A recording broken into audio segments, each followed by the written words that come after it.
해피 추석. 내일이 벌써 한국의 추석입니다. 이국 땅에 사는 우리에게는 이제 별 느낌이 없는 날이 됐을지도 모르겠습니다. 하지만 한국에 그리운 부모님과 가족들, 친지, 친구들이 계시다면 한 번쯤 연락해 보시면 어떨까? 또 주변에 우리에게 허락하신 이웃 사촌들, 또 교회 지체들, 사랑하는 사람들에게 사랑의 인사, 축복의 덕담 나누시면 어떨까 하는 생각을 해봤습니다. 오늘도 주님 안에 거함으로 해서 우리 안에 기쁨과 감사와 소망이 샘솟기를 기도하며 기대합니다. 오늘도 우리에게 주신 하나님의 말씀 함께 보겠습니다. 오늘 우리에게 주신 하나님의 말씀은 열왕기하 20장 12절에서 19절 말씀입니다. 열왕기하 20장 12절에서 19절 말씀입니다.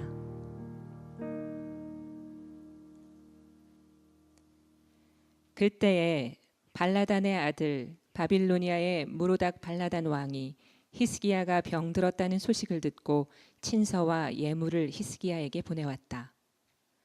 히스기야는 그들을 반가이 맞아들이고 보물 창고에 있는 은과 금과 향료와 향유와 무기고와 창고 안에 있는 모든 것을 그들에게 다 보여주었다. 히스기야는 그들에게 궁궐과 나라 안에 있는 것을 하나도 빠짐없이 모두 다 보여주었다. 그때 이사야 예언자가 히스기야에게 와서 물었다. 이 사람들이 무슨 말을 하였습니까? 이 사람들은 어디에서 온 사람들입니까? 히스기야가 대답하였다. 그들은 먼 나라 바빌로니아에서 온 사람들입니다. 이사야가 또 물었다. 그들이 임금님의 궁궐에서 무엇을 보았습니까? 히스기야가 대답하였다. 그들은 나의 궁궐 안에 있는 모든 것을 보았고 나의 창고 안에 있는 것도 그들이 못 본 것은 하나도 없습니다. 이사야가 히스기야에게 말하였다. 주님의 말씀을 들으십시오. 그날이 다가오고 있다. 그날이 오면 내 왕궁 안에 있는 모든 것과 오늘까지 내 조상이 저장하여 놓은 모든 보물이 남김없이 바빌론으로 옮겨갈 것이다. 주님께서 또 말씀하십니다. 너에게서 태어날 아들 가운데서 더러는 포로로 끌려가서 바빌론 왕궁의 환관이 될 것이다. 히스기야가 이사야에게 말하였다. 예언자께서 전하여 준 주님의 말씀은 지당한 말씀입니다. 히스기야는 자기가 살아있는 동안만이라도 평화와 안정이 계속된다면 그것만으로도 다행이라고 생각하였다. 아멘. 히스기야 왕 네 번째 이야기, 히스기야가 마지막으로 주는 교훈이라는 제목으로 목사님이 말씀 전해 주실 때 하나님의 음성을 듣는 시간 되시길 기도드립니다. 나이가 먹을수록 잔소리가 많아지고 걱정도 많아집니다. 왜 그럴까 생각을 해보니까 옛날에는 안 그랬는데 뭐 하고 싶은 얘기가 많은 거예요. 저희 자녀들한테, 또 저보다 나이가 어린 사람들한테 요 얘기 요거 잘 해주면은 그 아이들이 잘 듣고 잘 할 수 있을 것 같아서 잔소리도 많이 하고 또 걱정도 많이 하는 것이 저의 모습입니다. 왜 그럴까? 아마도 우리의 자녀들이, 또 내가 사랑하는 우리 교회 성도들이 주님 안에서 실패하지 않고 힘들지 않고 잘 성공할 수 있게 하기 위해서 그렇게 되는 것 같습니다. 그러나 젊은이들 입장에서 다시 한번 생각해 보면, 내가 어렸을 때 저희 어머님이 저에게 잔소리를 많이 하셨는데 저는 그때 저희 어머니는 타고나면서부터 원래 잔소리를 많이 하시는 분인 줄 알았어요. 그런데 제가 좀 나이가 먹고 나서 생각을 해보니까 그게 아니고 이렇게 자라나면서, 제가 이렇게 성장하면서 또 많은 시련을 겪으면서 요건 이렇게 하면 안 되겠다, 요건 이렇게 하면 좋겠다라는 생각이 많이 나고, 또 후회도 많고 또 회한도 많이 쌓여서 잔소리도 하고 걱정도 하는 게 아닌가라는 생각을 하게 됩니다. 여러분, 성경을 읽으면서 여러분 삶 가운데 어떻게 적용을 하십니까? 성경 가운데 많은 이야기들이 있고, 또 하나님께서 성경 속에 나와 있는 많은 인물들 가운데 개입하시고 간섭하신 많은 사건들이 있는데, 그 사건 가운데 있는 것을 그냥 보고 지나친다면 우리의 삶은 절대 변화되지 않을 것입니다. 그런데 그 사람이 어떻게 변화되었는지, 혹은 그 사람이 어떻게 실패하였는지를 잘 알고 듣고 적용해서 우리의 삶을 고쳐나가면 우리의 삶은 분명히 변화되어질 것입니다. 지난주에는 저희가 히스기야 왕을 통하여서 히스기야 왕이 어떻게 병에서 나을 수 있는지를 같이 살펴보았습니다. 내가 정녕 죽을 것이다 라고 이사야가 히스기야에게 말하였음에도 불구하고 히스기야는 벽을 보고 눈물을 흘리면서 기도하였다라고 성경이 이야기하고 있습니다. 그렇게 되어서 하나님께서 히스기야의 생명을 연장시켜 주셨어요. 몇 년 연장시켜 주셨죠? 15년이나 더 살 수 있는 복을 히스기야에게 주셨습니다. 그런데 정말 중요한 것은 우리가 얼마나 더 오래 사느냐, 15년을 더 살았느냐, 일찍 죽었느냐 하는 것이 중요한 것이 아니고 그 사는 15년 동안에 무엇을 하였느냐 하는 것이 훨씬 더 중요합니다. 오늘 히스기야 말씀, 히스기야가 주는 마지막 교훈입니다. 이 말씀을 통하여서 하나님께서 우리에게 주시는 메시지가 무엇인지 잘 캐치하셔서 삶 가운데 적용해 보시는 귀한 성도 여러분들 되어주시길 간절히 원합니다. 히스기야가 병들었을 때 어떤 사절단이 히스기야를 찾아왔습니다. 그 사람들은 바벨론에서 온 사람들인데요, 무로닥 발라단이라는 왕이 보낸 사신들이었습니다. 이 바벨로니아는 유대에서 북동쪽에 위치한 곳이에요. 얼만큼 떨어져 있나 보니까 약 900km 떨어져 있습니다. 서울에서 부산이 얼만큼 떨어져 있습니까? 잘 모르시는군요. 미국은 마일로 해가지고 아마 한 200km, 250km 그 정도 되는 것 같아요. 그러니까 서울에서 부산 거리보다 한 3배, 4배 먼 것이 지금 유대에서 바빌론까지의 거리예요. 그 당시에 교통이 발전되지 않았겠죠. 그런 것들 다 따져보면 정말 먼 곳에 있는 곳이 바로 바벨론이고, 이 바벨론에서 사람들이 왔는데 그냥 온 것이 아니고 왕이 쓴 편지와 예물을 가지고 찾아온 것을 볼 수 있습니다. 몸이 병들어서 아파하고 있는데 사람들이 찾아온 것도 감사한데 가까운 데서 온 것이 아니고 아주 멀리서 왔단 말입니다. 그 마음 가운데 얼마나 기쁨이 있었을까. 그런데 오늘 말씀 가운데 보니까 히스기야가 약간 의아한 것을 그 사람들에게 하는 것을 보게 됩니다. 여러분 말씀을 같이 한번 읽어보실까요? 13절 말씀입니다. 같이 한번 읽습니다. 시작.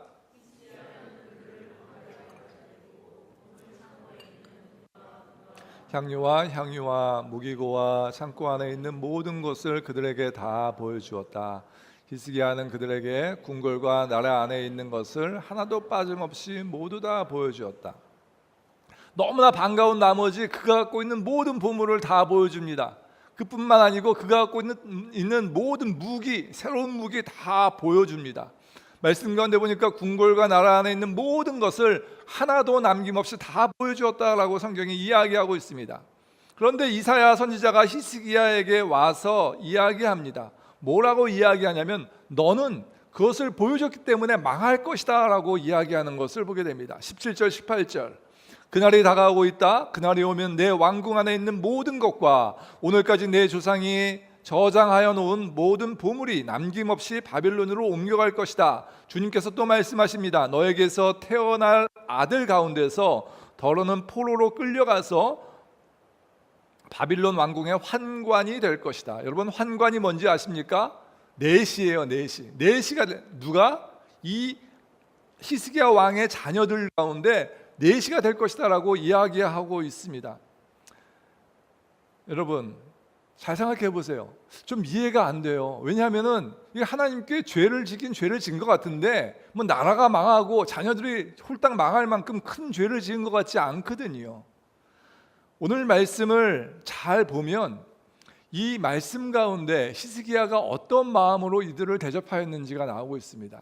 그 당시에 이스라엘은요 열강 가운데 쌓여 있었어요. 저 남쪽에는 이집트, 애굽이라는 나라가 있었고 강력한 군대를 갖고 있었습니다. 저 북동쪽에는 아시리아가 있었어요. 여러분 말씀을 통해서 계속 봤죠. 그 아시리아의 군대들이 쳐들어와서 예루살렘을 포위하고 있다가 18만 5천 명이 한꺼번에 죽은 그 아시리아가 있었고 그 바로 밑에 바벨론이라는 국가가 있었습니다. 바벨론은요 신흥 국가예요. 새로 생겨나고 힘을 쌓고 있는 그러한 국가였습니다. 여러분이 왕이라면 어떠했겠습니까? 그 셋 중에서 누가 제일 센가 보다가 제일 강한 나라에 붙어가지고 나라를 지키는 것이 왕의 임무 아니겠습니까?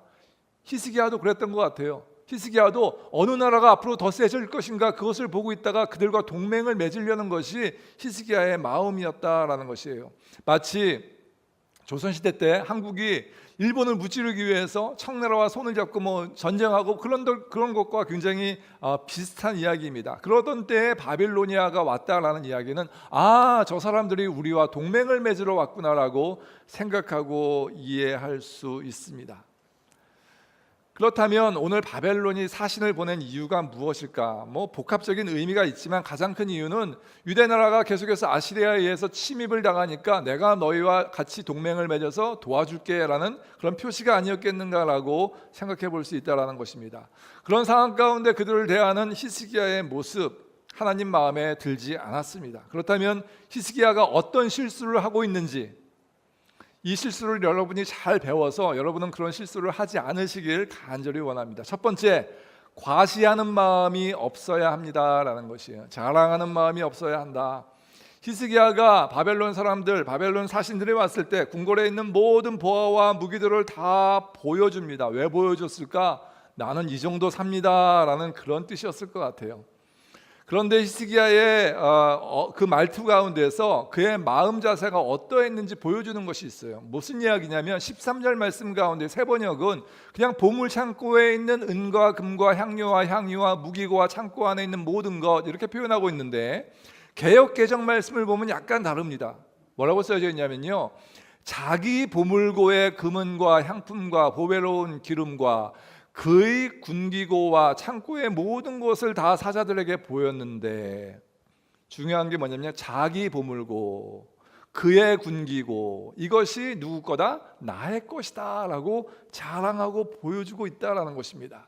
여러분, 그가 갖고 있는 모든 보물과 모든 무기가 누구 겁니까? 히스기야 겁니까? 성경은 이렇게 이야기합니다. 역대하 32장 말씀 가운데 히스기야가 그 당시에 굉장히 부자였거든요. 히스기야는 대단히 부유하게 되었고 온 천하의 영화를 한 몸에 누리게 되었다. 그는 귀중품 보관소를 만들어서 은과 금과 보석과 향품과 방패와 온갖 귀중품을 보관하였으며 창고를 지어서 곡식과 새 포도주와 기름 등의 농산물을 저장하였고 짐승 우리를 만들어 온갖 짐승을 길렀으며 양 우리를 만들어 양떼를 먹였다. 또 성읍들을 더 만들고 양떼와 많은 소떼를 치도록 하였으니 하나님이 그에게 재산을 그렇게 많이 주셨던 것이다.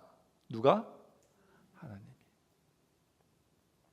하나님이요, 히스기야를 부유케 했어요. 그런데 오늘 말씀 가운데 보니까 히스기야는 아니야 이건 내 보물이야, 아니야 이것은 내 무기야 라고 자기 것임을 강조하고 있다라는 것입니다. 여러분, 히스기야는요 교만한 사람이었던 것 같아요. 말씀이 그것을 증명합니다. 역대하 32장 25절, 그러나 히스기야가 교만한 마음으로, 26절도 고백합니다. 드디어 히스기야가 교만하였던 자신을 뉘우치고, 히스기야가 교만하였어요. 그래서 자기 재물, 자기 무기를 자랑합니다. 그가 자랑한 것은 그것뿐만이 아니었습니다. 이사야가 히스기야에게 와서 물어요.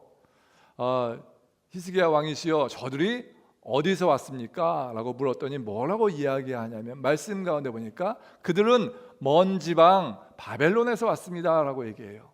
그냥 먼 지방이라고 얘기했을까요? 그들은 먼 지방 바벨론에서 왔습니다. 내가 이만큼 유명합니다.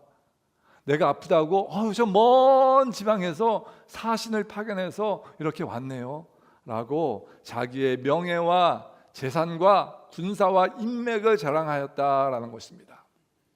여러분, 교만한 자는 하나님께서 기뻐하지 않으십니다. 말씀 가운데 보면 교만은 패망의 선봉이다라고 얘기해요. 다시 얘기하면 교만하면 망한다라는 그런 뜻이에요. 주님 사랑하시는 여러분은 교만하지 않기 원합니다. 제가 갖고 있는 거 갖고 있더라도 과시하지 않는 여러분 되어주시길 간절히 원합니다. 겸손한 자가 됐으면 좋겠어요. 우리 벤더빌트 학생들이 많이 있는데 벤더빌트 학생들이, 벤더빌트가 굉장히 좋은 학교잖아요. 근데 안타깝게도 한국에 있는 사람들이 아무도 몰라요. 제가 이번에 한국에 가서 내시빌에서 설교를 하는데, 내시빌에 가면요 뭐 이것도 있고 저것도 있는데 벤더빌트 대학교가 있습니다. 그러니까 벤더빌트가 뭐야? 뭐 다 이런 표정이에요. 제가 벤더빌트는 굉장히 좋은 학교고요, 아이비리그보다 더 좋은 학교고요. 암만 설명을 하는데 코넬 대학교 아세요? 알죠. 그만큼 좋은 학교예요. 막 얘기하니까 그 정도 되는 학교구나 그렇게 얘기하시더라고요. 너무나 감사한 게 US 뉴스에서요 매해마다 학교 랭킹을 발표해요.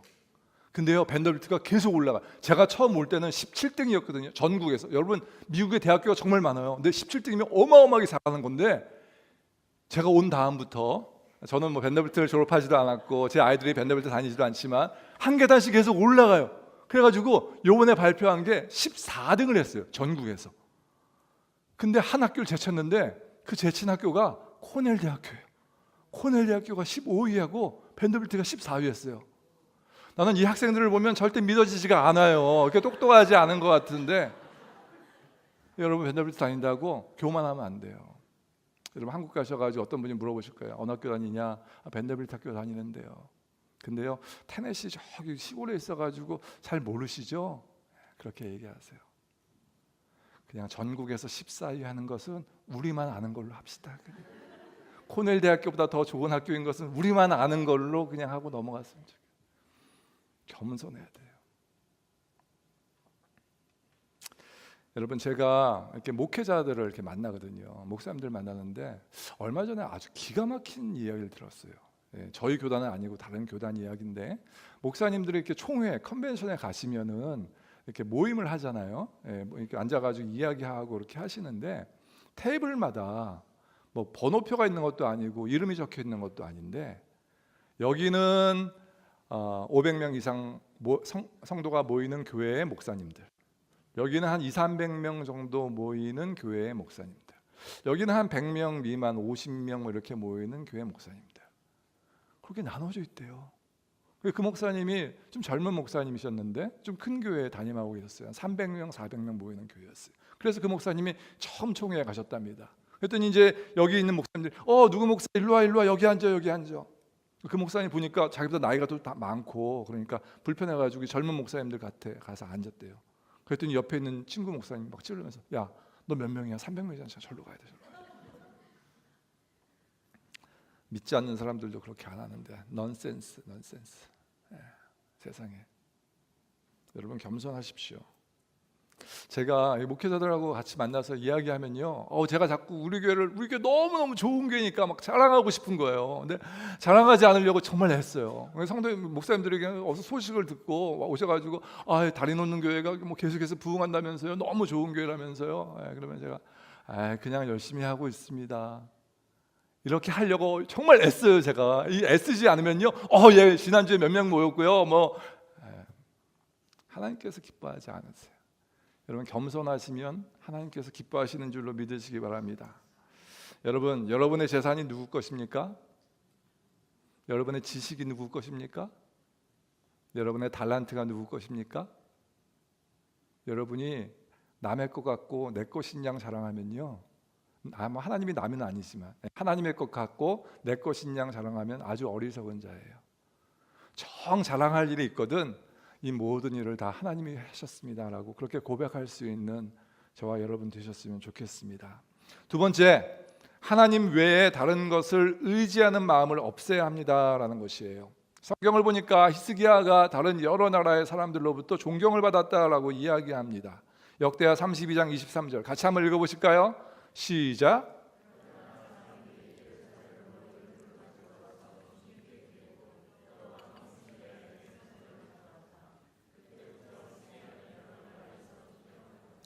사람들이 선물을 가져오고 막 존경하고 자기 국민뿐만 아니고 옆에 이웃 나라 멀리 있는 나라의 사람들까지 히스기야를 다 존경하였다라는 것입니다. 여러분 존경을 받으면 어떨까요? 사람의 마음이 높아집니다.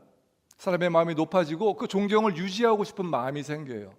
존경을 유지하고 싶은 마음이 생겨나면 어떻게 하면 내 존경이 떨어지지 않을까 고민하고 걱정하게 됩니다. 그렇게 하기 위해서 마음이 불안해진다라는 것이에요. 오늘 말씀을 보면 이사야가 히스기야 왕을 만났을 때 질문을 해요. 뭐라고 질문을 하냐면 세 가지 질문하는데 첫 번째, 이 사람들이 무슨 말을 하였습니까? 두 번째, 어디서부터 왔습니까? 세 번째, 왕궁에서 무엇을 보았습니까? 이사야가 이것을 몰라서 물어봤을까요? 다 알았을 거예요. 그런데 왜 물어봤을까? 이 대답을 들으면서 지금 히스기야의 마음이 어떤지 그것을 드러나게 하고 싶은 것이 이사야의 마음이었던 것 같아요. 히스기야의 대답 속에는요 그 마음이 들어가 있어요. 뭐냐면 저 사람들이요 저기 1000km 떨어진 한 거기 한 번도 안 가봤는데 거기 어딘지 모르겠네. 아이고 근데 이 사람들이 날 보려고 왔어요. 멀리서 날 보려고 여기까지 왔네요.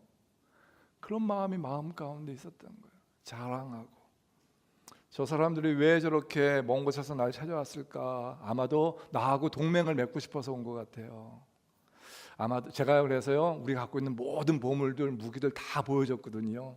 아마 마음에 들었을 거예요. 저 사람들하고 우리하고 동맹 맺어가지고요 우리나라는 영원히 평안하고 좋은 안전한 그런 나라가 될 거예요 라는 마음을 갖고 있었던 것 같아요. 여러분 오늘 말씀을 보면요 말씀이 시작이 그때라는 단어로 시작되어집니다. 그때가 언제냐면요 그때는요 이 히스기야가 거의 죽게끔 되었을 때, 병이 들어서 죽게 되었을 때에 그가 하나님께 기도해서 벽을 보고 울면서 기도해서 하나님께서 그의 생명을 15년 동안이나 연장해 줬던 그때, 바로 그때에 히스기야에게 이런 일이 일어났습니다. 그런데 말씀을 보니까 히스기야가 하나님을 의지하는 마음이 하나도 없어요. 세상의 것을 의지하고 싶은 마음이 그 마음 가운데 생겼다라는 것이에요. 눈에 보이지 않는 하나님이 아니고 눈에 보이는 지금 뜨고 있는 지금 멋지게 잘 나가고 있는 저 바벨론 내가 의지하겠다라는 마음이 히스기야의 마음이다라는 겁니다. 여러분은 무엇을 의지하세요? 내가 갖고 있는 지식을 의지하고 내 재산, 내 건강, 나의 관계, 내 자녀, 내 부모 의지하십니까? 여러분 우리 인생은요 자랐다가 없어지는 풀과 같은 존재인 것을 아세요? 여러분 우리 인생은요 꽃이 영원히 가는 꽃이 있습니까? 있죠. 조화 만들어진 꽃은 그렇죠. 근데 피었다 지는 꽃은요 다 지게 돼 있어요. 아무리 아름다운 꽃이라도 반드시 지게 돼 있습니다. 그것이 우리 인생이에요. 그렇기 때문에 우리는 무엇을 의지해야 하는가? 하나님을 의지하시는 저와 여러분 되어주시길 간절히 원합니다. 우리가 아침에 콰이어 타임 하잖아요. 경건의 시간 하잖아요. 경건의 시간은 뭐 하는 시간인가? 말씀을 비춰서 말씀을 거울 삼아서 이 말씀 가운데 내가 하나님보다 더 의지하는 것이 있는가? 말씀을 통하여서 깨닫는 거예요. 만약에 내가 하나님보다 더 사랑하는 것이 있는가 생각되어져서 그렇다라고 생각되어지면 마음을 고쳐먹는 거예요. 하나님 죄송해요. 내가 하나님보다 더 의지하는 것이 있었네요. 그것이 큐티하는 시간, 경건의 시간을 갖는 시간입니다. 여러분 하나님만을 의지하시는 여러분 되어주시길 간절히 원합니다. 세 번째, 언제나 기도해야 합니다라는 것이에요. 만약에 바벨론에서 사신이 왔을 때 히스기야가 기도하였다면 어땠을까? 하나님 저 사람들이 왔는데요 너무 멀리서 왔는데 왜 왔을까요? 하나님 저 바벨론이 지금 뜨고 있는 나라라는 소문이 있는데 저 사람들이 여기 왜 왔죠? 하나님 알려주세요. 그리고 이 일들을 통해서 하나님께서 저와 저희 나라에 주시는 메시지가 무엇인지 깨닫게 해주세요.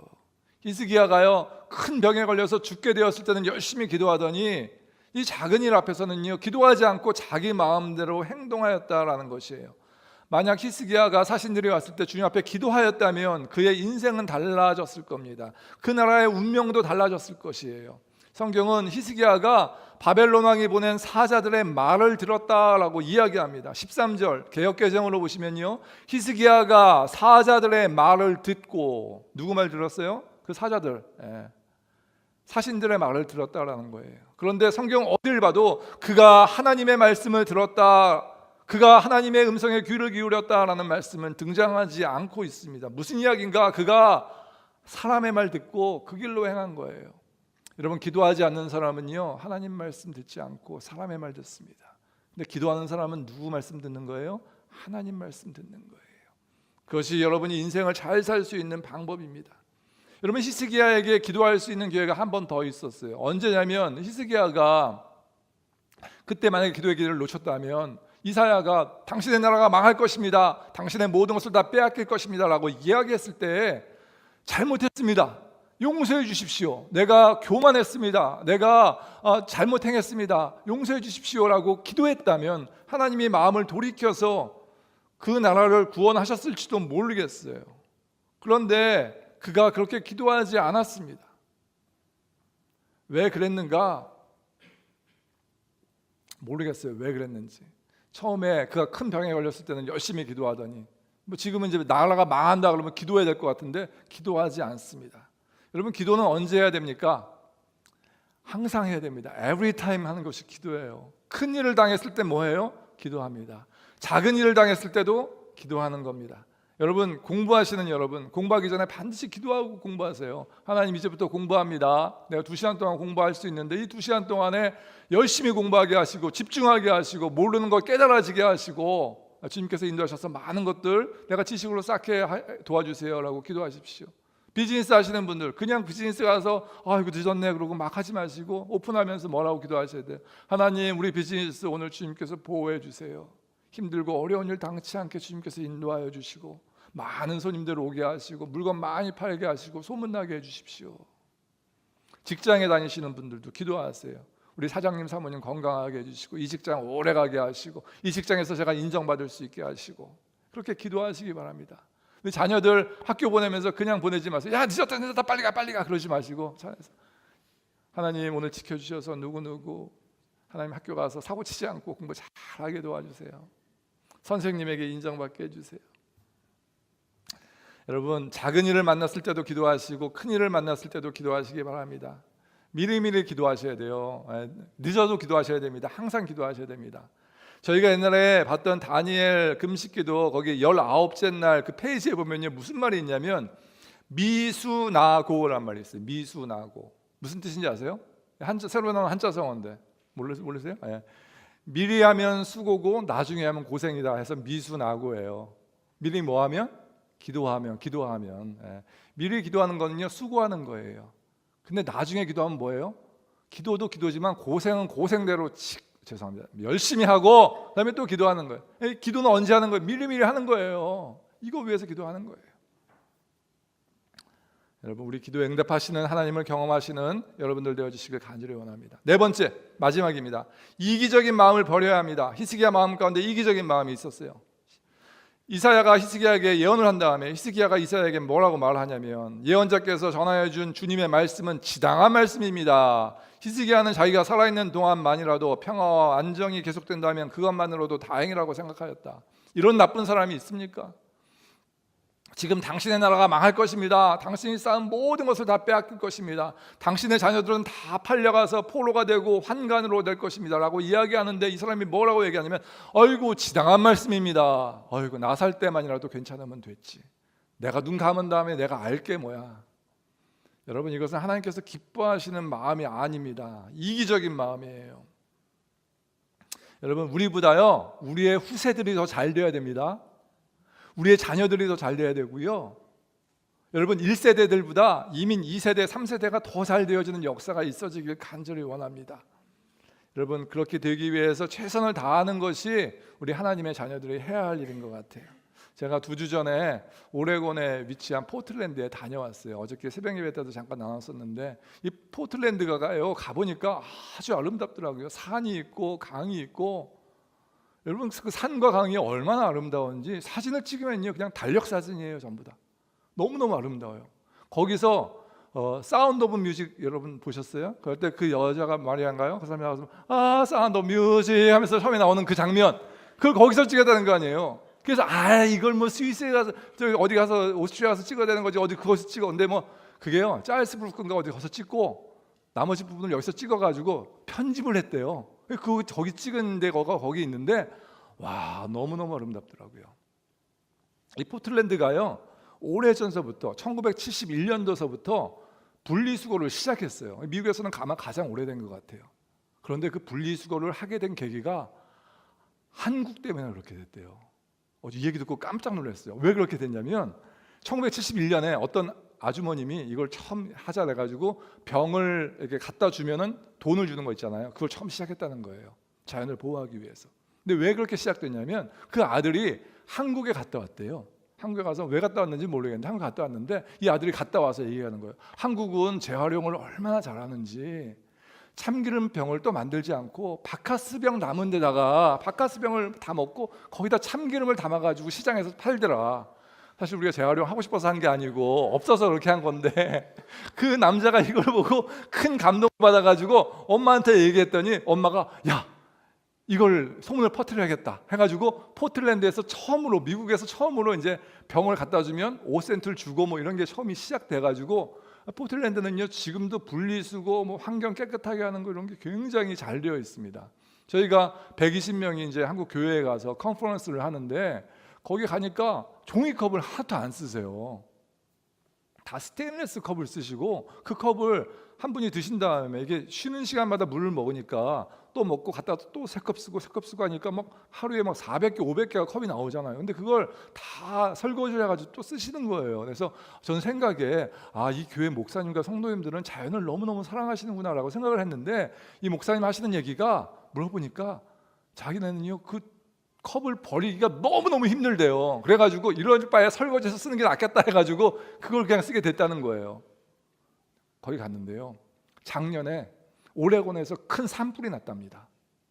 왜 산불이 났냐면, 어이없게도 12살 먹은 남자애가 숲속에 들어가서 불꽃놀이를 하다가 산불을 냈는데 150에이커가 탔대요.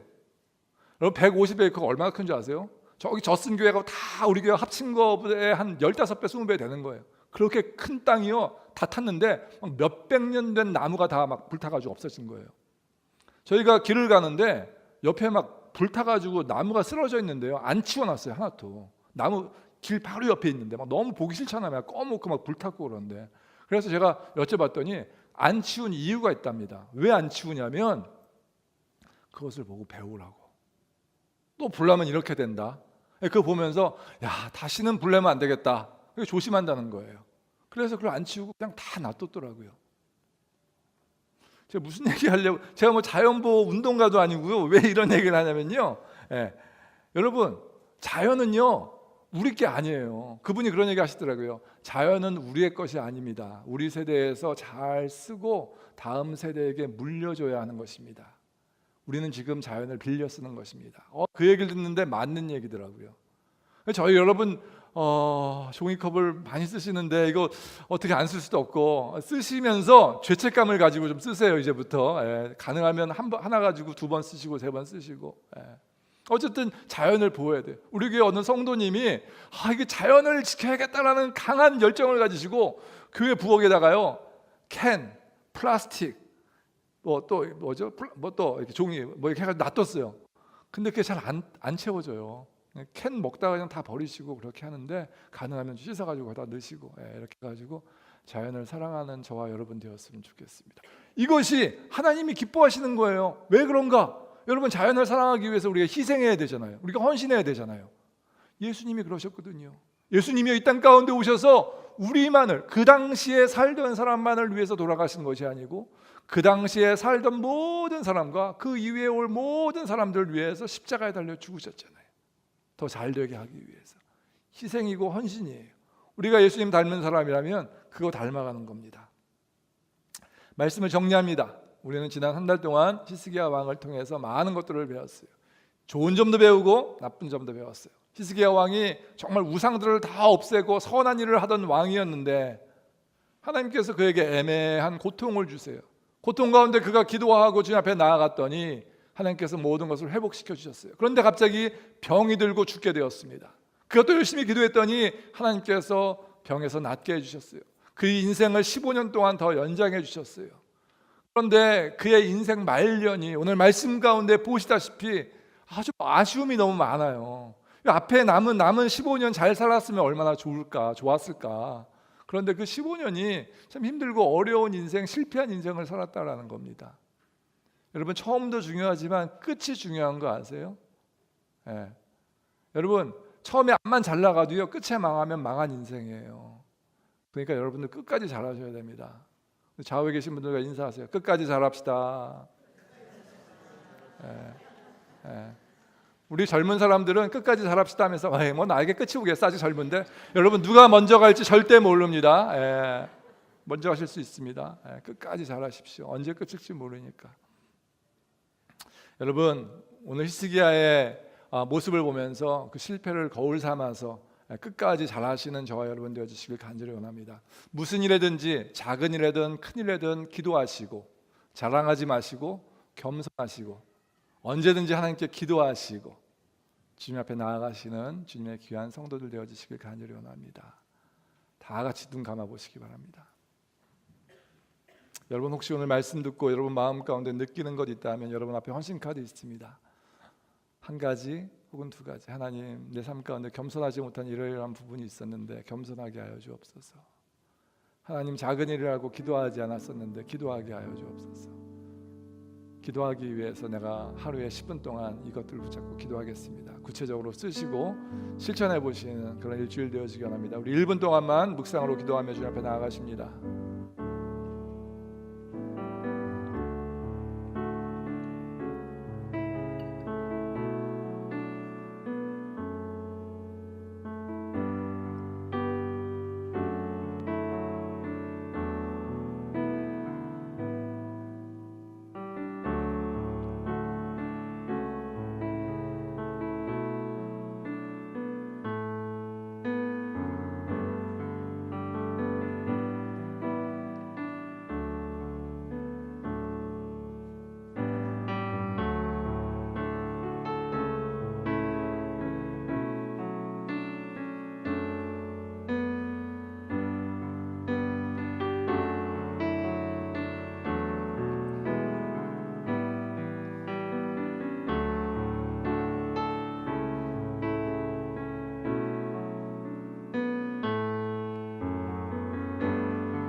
하나님 감사합니다.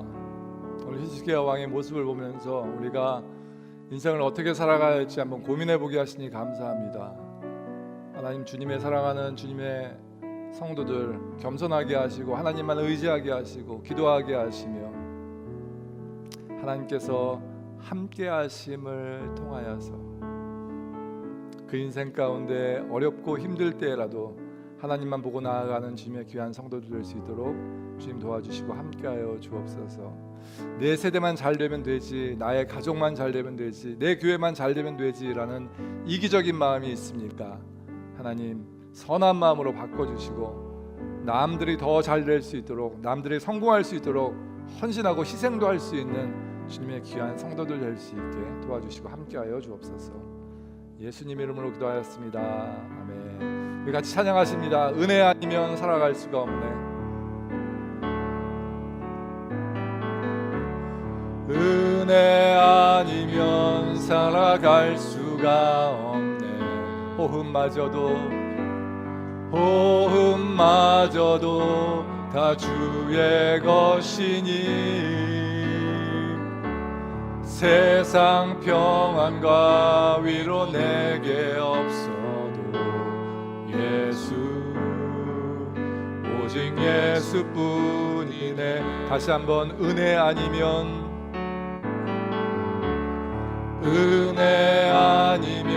살아갈 수가 없네. 호흡마저도 다 주의 것이니 세상 위로 내게 없어도 예수, 오직 예수뿐이네. 그 신계획 다 볼 수도 없고 작은 고난에 지쳐도 주께 묻길 나의 모든 삶 버티고 견디게 하시네.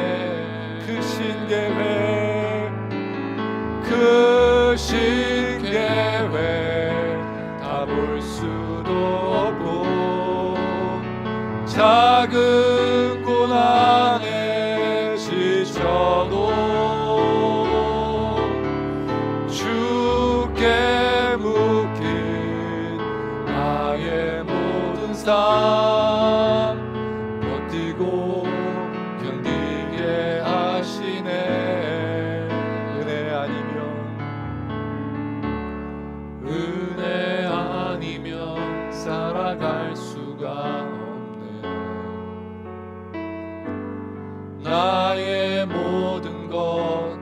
주께 맡기니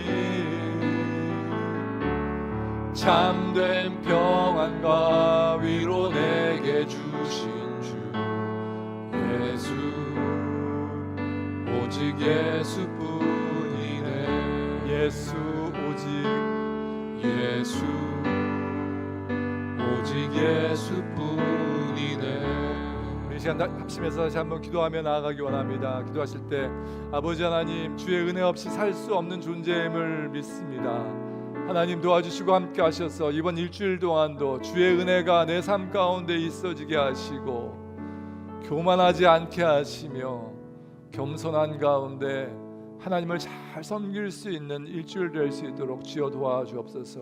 우리 가운데 이기적인 마음이 있습니까? 다 없어지게 하여 주옵소서. 하나님 외에 다른 것을 의지하는 마음이 있습니까? 다 없어지게 하여 주옵소서.